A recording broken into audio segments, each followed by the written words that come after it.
Assalamualaikum warahmatullahi wabarakatuh.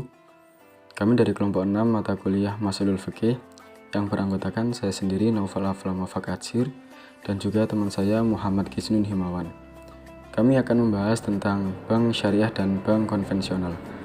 Langsung saja kepada pokok materi yang akan dibahas, yakni tentang pertama konsep bank syariah, yang kedua dasar hukum bank syariah, yang ketiga konsep bank konvensional, dan yang keempat tentang dasar hukum bank konvensional.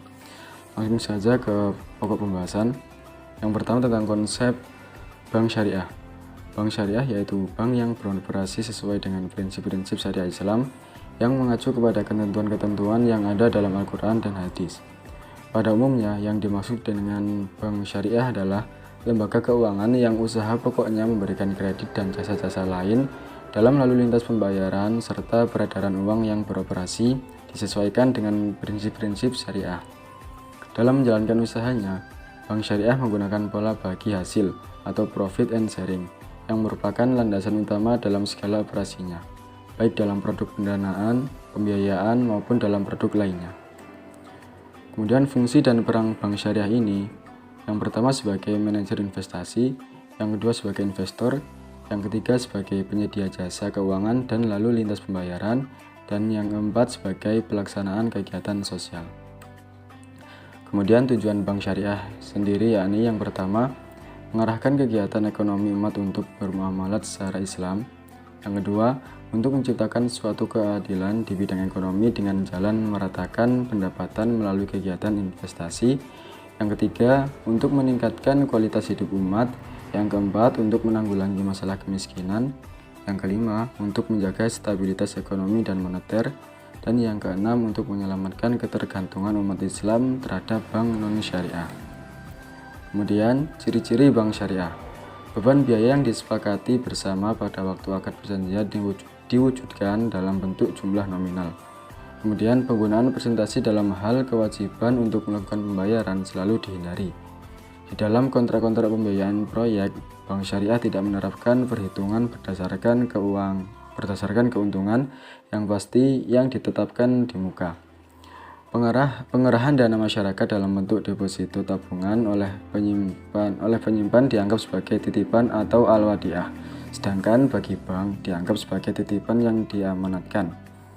Kemudian Dewan Pengawas Syariah atau DPS bertugas untuk mengawasi operasionalisasi bank dari sudut syariahnya. Kemudian yang terakhir mempunyai fungsi khusus, yaitu fungsi amanah. Artinya berkewajiban menjaga dan bertanggung jawab atas keamanan dana yang disimpan. Selanjutnya pokok pembahasan tentang dasar hukum bank syariah.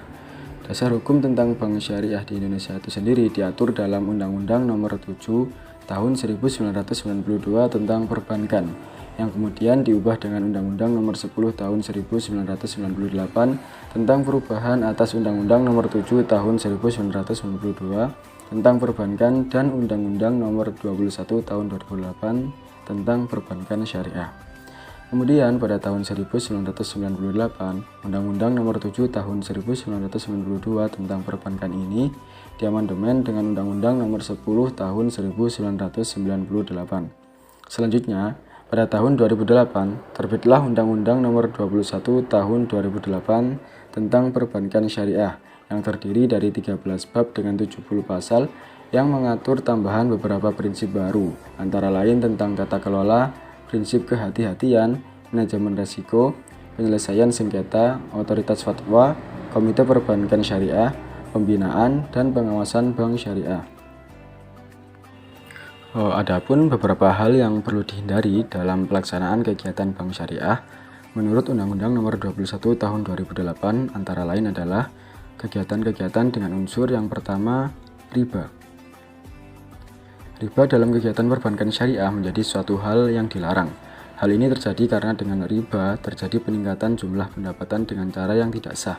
Sebagai contoh, transaksi yang mengandung riba adalah transaksi dalam pinjam-meminjam di mana nasabah dalam hal ini diminta untuk membayar pinjaman dengan jumlah yang melebihi pinjaman pokok. Kemudian yang kedua, yakni maisir.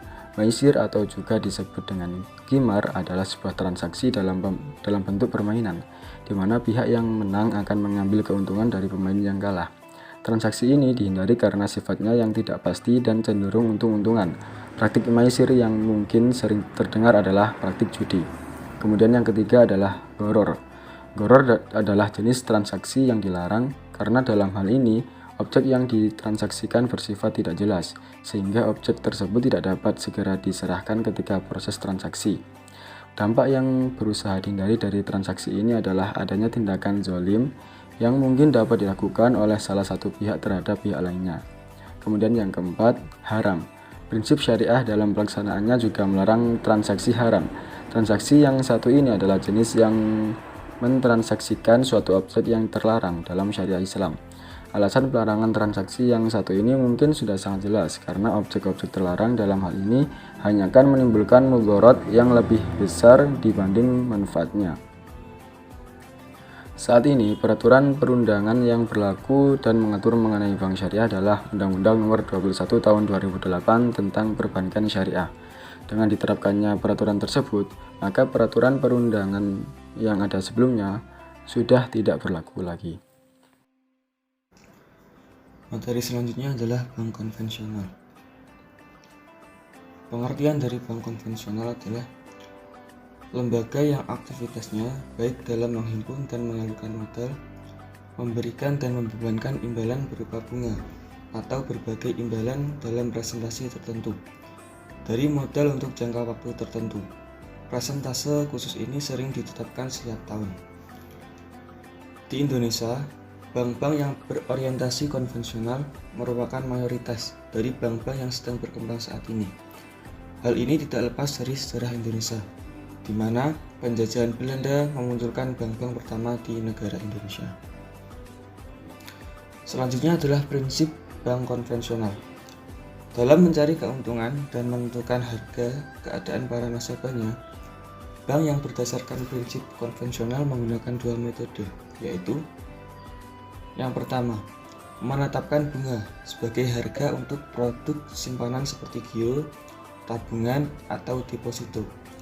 Demikian pula harga untuk produk pinjaman atau kredit juga ditentukan berdasarkan tingkat suku bunga tertentu. Penentuan harga dikenal dengan istilah spread base.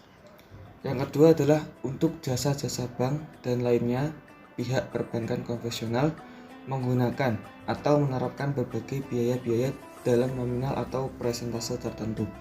Sistem pengenaan biaya ini dikenal dengan sistem istilah fee base. Selanjutnya adalah fungsi dari bank konvensional. Yang pertama yaitu agent of trust. Aktivitas perbankan dapat berjalan dengan baik jika ada kepercayaan dari masyarakat. Jika masyarakat percaya pada bank, mereka tidak akan ragu untuk menyetor dana mereka di bank. Kepercayaan masyarakat bahwa dana yang mereka setor di bank akan selalu aman dan dapat dicairkan kapan saja. Demikian sebaliknya, dalam menyalurkan dana yang disetor ke masyarakat dalam bentuk pinjaman didasarkan pada kepercayaan dan hukum yang berlaku. Yang kedua yaitu agent of development. Dalam kegiatan ekonomi, ada dua hal yang tidak dapat dipisahkan, yaitu sektor real dan sektor moneter. Keduanya saling mempengaruhi. Kegiatan bank untuk mengumpulkan dan menyalurkan dana publik membuka peluang bagi publik untuk melakukan kegiatan investasi, distribusi, dan kegiatan ekonomi lainnya. Yang ketiga yaitu agent of service. Selain mengumpulkan dan menyalurkan dana, bank konvensional juga memiliki layanan perbankan lainnya yang ditawarkan kepada masyarakat, mencakup layanan transfer uang, layanan pembayaran, tabungan, kartu kredit, dan lainnya. Selanjutnya yaitu tujuan dari bank konvensional. Secara umum, tujuan perbankan Indonesia adalah untuk membantu melaksanakan pembangunan nasional, untuk mencapai pemerataan, pertumbuhan ekonomi, dan peningkatan kesejahteraan masyarakat. Selanjutnya yaitu dasar hukum bank konvensional. Hukum bank konvensional menurut pandangan Islam. Karena bank tidak terdapat di dalam Al-Quran, juga tidak terdapat dalam sunnah, bahkan juga tidak kita temukan kajiannya di dalam kitab-kitab fikih para ulama hingga abad ke-13 Hijriah, maka jelas bahwa kajian tentang bank ini masuk dalam kajian fikih kontemporer sebagai barang baru yang tidak pernah ada kajian ulama sebelumnya. Maka pembahasan tentang bank ini berpotensi besar untuk jadi polemik dan titik perbedaan pendapat antara para ulama. Nyatanya di tengah para ulama kontemporer berkembang dua pendapat yang berbeda. Pertama, mereka yang menganggap bunga bank itu riba sehingga mereka mengharamkannya. Mereka kemudian cenderung mengharamkan bank dan melarang umat Islam bermuamalah dengan bank konvensional. Kedua, mereka yang menganggap bunga bank itu bukan riba sehingga mereka tidak mengharamkan bunga dan membolehkan bermuamalah dengan bank konvensional. Kontroversi bank konvensional dengan bank syariah lebih terfokus pada riba. Adapun yang dimaksud dengan riba secara etimologis adalah kelebihan, penambahan, peningkatan atau surplus, kebanyakan dan lain-lain. Kata riba dalam bahasa Inggris disebut usury, yang diartikan bunga yang terlalu tinggi atau berlebihan. Zuhaili menyebutkan bahwa arti riba secara etimologi adalah tambahan. Ada beberapa pendapat ulama terkait dengan perdebatan riba dan bunga bank. Pertama, mayoritas ulama salaf dan khalaf termasuk al-a'immah al-mujtahidin dari kalangan Sunni dan Syiah. Sedangkan dari kelompok neo-revivalis seperti Abu A'la al-Maududi melihat riba dari segi dampak yang ditimbulkan. Mereka sepakat bahwa hukum riba an-nasi'ah adalah haram berdasarkan surat Al-Baqarah ayat 257, 275 sampai 278. Jenis riba an-nasi'ah adalah praktek riba yang terjadi pada masa jahiliyah para Islam. Terkait perdebatan apakah bunga bank sama dengan riba atau tidak, Al-Maududi menyatakan bahwa bunga bank adalah termasuk riba yang dilarang. Pernyataan Al-Maududi adalah sesuai dengan fatwa Majelis Ulama Indonesia yang berpendapat bahwa bunga bank adalah haram. Menurut Adiwar Makarim, bunga bank dalam perbankan konvensional termasuk riba an-nasi'ah. Praktek ini sering muncul dalam pembayaran bunga deposito, tabungan, giro, dan lain-lain. Pendapat kedua menurut ulama modernis seperti Muhammad Abduh dan Rasyid Ridho berpendapat bahwa bunga bank dapat dikategorikan riba jika bunga tersebut berlipat ganda. Pendapat ini didasarkan pada ayat Al-Quran surat Al-Imran ayat 130. Konsekuensinya adalah Muhammad Abduh membolehkan bunga bank dengan alasan bahwa pertama, bunga bank adalah tidak bersifat menindas, justru mendorong kemajuan ekonomi. Kedua, menabung di bank pada dasarnya merupakan perkongsian atau mudharabah, walaupun tidak sama persis dengan yang diformalkan dalam fikih. Dan ketiga, sebagai konsekuensi alasan pertama, yaitu perbankan dapat mendorong kemajuan dalam bidang-bidang lain di samping ekonomi. Pendapat ini juga oleh pendapat Ahmad Hasan dan Umar Kapra menyatakan bahwa riba diharamkan karena berlipat ganda dan eksploitatif, sehingga ia berpendapat bahwa hukum bunga lembaga-lembaga keuangan modern adalah tidak haram karena tidak sama dengan riba pada zaman jahiliyah yang berlipat ganda dan eksploitatif. Abdullah Yusuf Ali dan Muhammad menerjemahkan riba sebagai usury daripada bunga. Menurut Abdul Aziz Jawis dan Hafin Nasif, istilah riba sama dengan usury, tetapi mereka membedakan antara usury atau riba dengan interest atau bunga.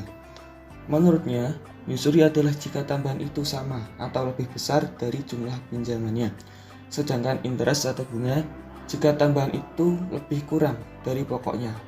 Pendapat ketiga menurut pendapat Fazlur Rahman, Muhammad Asad, dan Said Najjar, bahwa riba dikatakan haram karena eksploitatif. Mereka memahami ayat-ayat riba lebih melihat pada aspek moral daripada legal formalnya, sehingga mereka berpendapat bahwa hukum bunga bank menjadi fleksibel dan relatif. Jadi bunga bank yang dilarang adalah yang dalam prakteknya ada unsur eksploitasi terhadap debitur. Jika tidak ada, maka bunga bank tidak dilarang. Doulibi atau Syria membedakan antara pinjaman produktif dan konsumtif. Beliau berpendapat bahwa dalam pinjaman produktif diperbolehkan ada bunga, Sedangkan dalam pinjaman konsumtif tidak diperbolehkan adanya bunga karena ada unsur eksploitasi terhadap orang lemah atau orang ekonominya rendah. Kemudian fatwa tentang bunga bank konvensional di Indonesia. Yang pertama yaitu menurut Majelis Tarjih Muhammadiyah. Majelis Tarjih Sidoarjo tahun 1688 menyebutkan bank dengan sistem riba hukumnya haram dan bank tanpa riba hukumnya halal. Yang kedua, bank yang diberikan oleh bank-bank milik negara kepada para nasabahnya atau sebaliknya yang selama ini berlaku termasuk masalah mustasyabihat. Selanjutnya menurut Lajnah Batsul Masail Nahdlatul Ulama, sebagaimana di berbagai belahan dunia, para ulama tidak menemukan titik temu dalam keharaman bunga bank. Maka hingga di level ulama lokal Nusantara pun terjadi juga perbedaan pendapat. Di kalangan ulama Nahdliyin, setidaknya ada dua pendapat antara yang mengharamkan dengan yang menghalalkan. Hal ini tercermin dalam Batsul Masail di Lampung tahun 1982. Yang pertama mengatakan bahwa bunga bank adalah riba secara mutlak dan hukumnya haram. Pendapat kedua berpendapat bunga bank bukan riba sehingga hukumnya boleh. Dan pendapat yang ketiga menyatakan bahwa bunga bank hukumnya syubhat. Menurut Majelis Ulama Indonesia, pada tahun 2004 muncul fatwa yang cenderung menjadikan bunga bank itu haram. Boleh jadi hal ini terjadi lantaran memang di berbagai belahan dunia para ulama tidak sepaham dalam masalah keharaman bunga bank. Dari paparan di atas dapat dipahami bahwa hukum bunga bank merupakan masalah khilafiyah. Ada ulama yang mengharamkannya karena termasuk riba, dan ada ulama yang membolehkannya karena tidak menganggapnya sebagai riba. Tetapi mereka semua sepakat bahwa riba hukumnya adalah haram. Terhadap masalah khilafiyah seperti ini, prinsip saling toleransi dan saling menghormati harus dikedepankan. Sebab masing-masing kelompok ulama telah mencurahkan tenaga dalam berijtihad dan menemukan hukum masalah tersebut. Pada akhirnya pendapat mereka tetap berbeda. Karenanya, seorang muslim diberi kebebasan untuk memilih pendapat sesuai dengan kemantapan hatinya. Jika hatinya mantap mengatakan bunga bank itu boleh, maka bisa mengikuti pendapat ulama yang membolehkannya. Sedangkan jika hatinya ragu, ia bisa mengikuti pendapat ulama yang mengharamkannya. Nabi Muhammad SAW bersabda, yang artinya, kebaikan adalah apa saja yang menenangkan hatinya dan jiwamu. Sedangkan dosa adalah apa yang menyebabkan hati bimbang dan cemas, meski banyak orang yang mengatakan bahwa hal tersebut merupakan kebaikan. Hadis riwayat Ahmad. Baik, sekian presentasi dari kelompok kami. Apabila ada kurang lebihnya, kami mohon maaf yang sebesar-besarnya. Syukran kasiran. Wassalamualaikum warahmatullahi wabarakatuh.